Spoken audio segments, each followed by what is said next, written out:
Hello friends. आज हम जो मेडिको लीगल केस के बारे में बात करेंगे। यहाँ पे जो इश्यू था कि पेशेंट वेंटिलेटर पे था, बाद में वीन नहीं हो पाया और फाइनली एक्सपायर हो गया। इनिशियली ये स्टेट काउंसिल दिल्ली का केस था। रिसेंटली नेशनल कमीशन ने इस पे अपना फाइनल वर्डिक्ट 21 मई को दिया है। कंप्लेनर ने क्या कहा, उसने बोला कि जो लेट पेशेंट है, मेरे फादर थे, वो वेंटिलेटर पे थे मैक्स हॉस्पिटल में फॉर रेस्पिरेटरी डिस्ट्रेस। लगभग दिसंबर 2012 से 25 दिसंबर तक वो रहे, लेकिन विनिंग हो नहीं पाई, जिसके कारण हमने इनको शिफ्ट करने का प्लान किया। तो हमने ओपोनेंट 1 से बात की और उन्होंने सब कुछ अरेंज किया और बोला कि हाँ, आप शिफ्ट करा सकते हैं।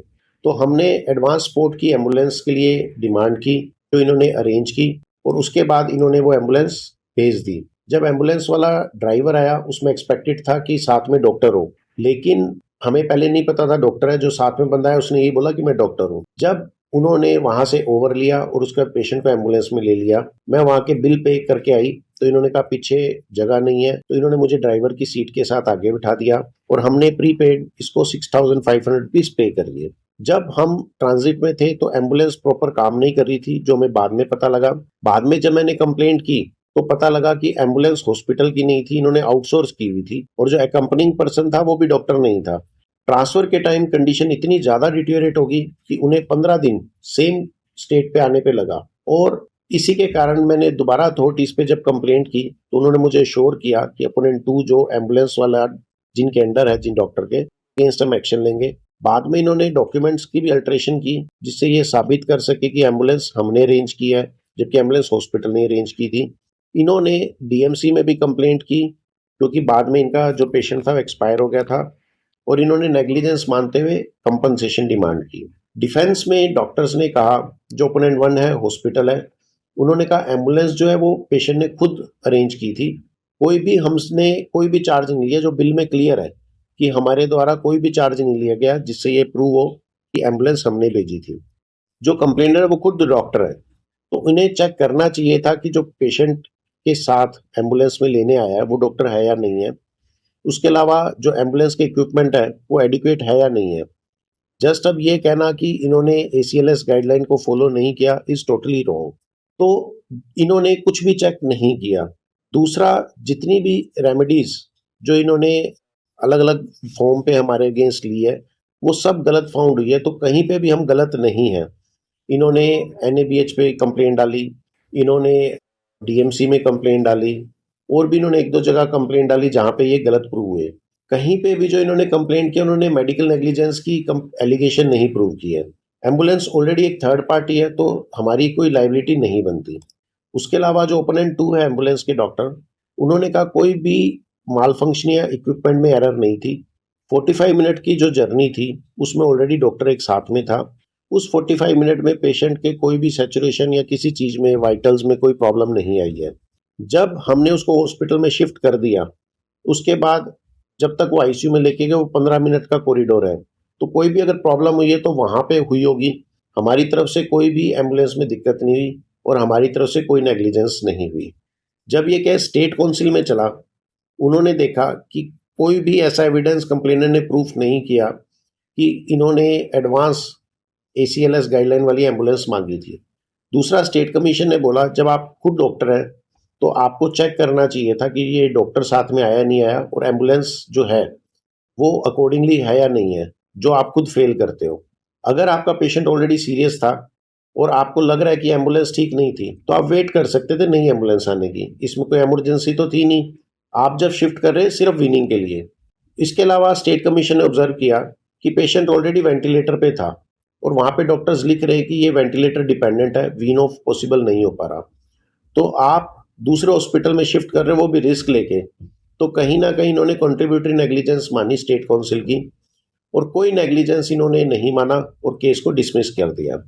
एग्रीव्ड होके पेशेंट पार्टी नेशनल कमीशन में गई, और इन्होंने अपील का जो बेसिस डाला वो ये था कि सैचुरेशन जो थी एडमिशन पे 78% थी, जबकि मैक्स से जब रेफर किया वहां पे 100% सैचुरेशन थी।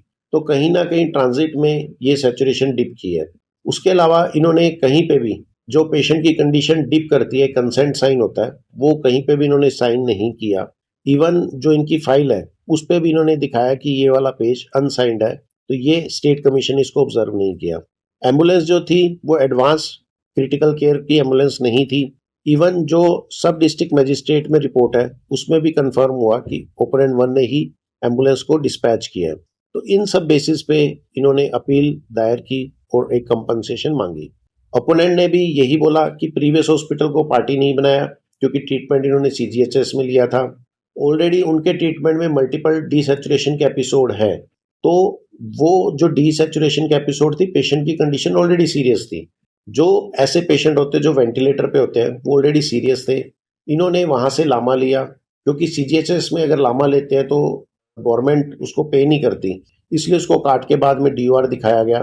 तो डॉक्यूमेंट्स में भी अल्ट्रेशन की गई जस्ट इनके लिए, और मल्टीपल वेरिफिकेशन हुई है जगह पे जहां पे प्रूव हो रहा है कि भाई डॉक्टर था एम्बुलेंस में। जो अलग अलग कमिटीज बैठी जहां इन्होंने अलग अलग कंप्लेंट्स की, वहां पे ऑलरेडी प्रूव हो चुका है कि जो डॉक्टर था एम्बुलेंस में डॉक्टर ही था।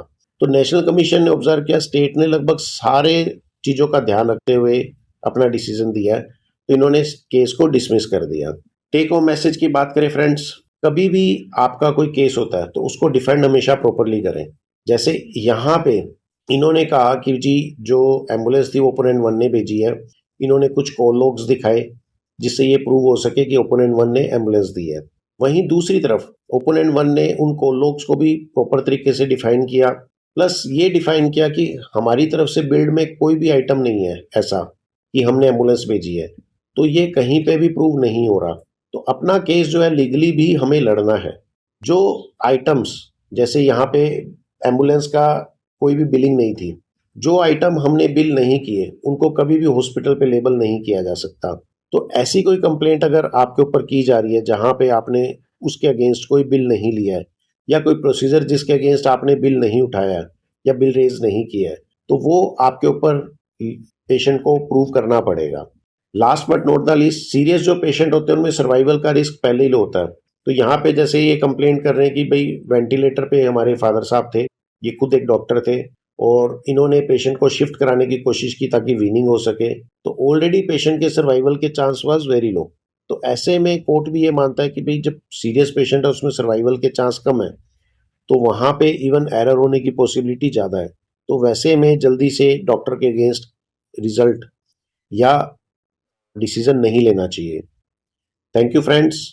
अधिक जानकारी के लिए या आपकी कोई क्वेरी है तो आप हमारे व्हाट्सएप नंबर पे अपनी क्वेरी डाल सकते हैं या इस वीडियो के नीचे कमेंट कर सकते हैं। इस वीडियो को अधिक से अधिक शेयर और सब्सक्राइब करें ताकि लोग के वर्ड हर डॉक्टर को पता हो और वो अपनी प्रैक्टिस आराम से कर सके। Thank you friends.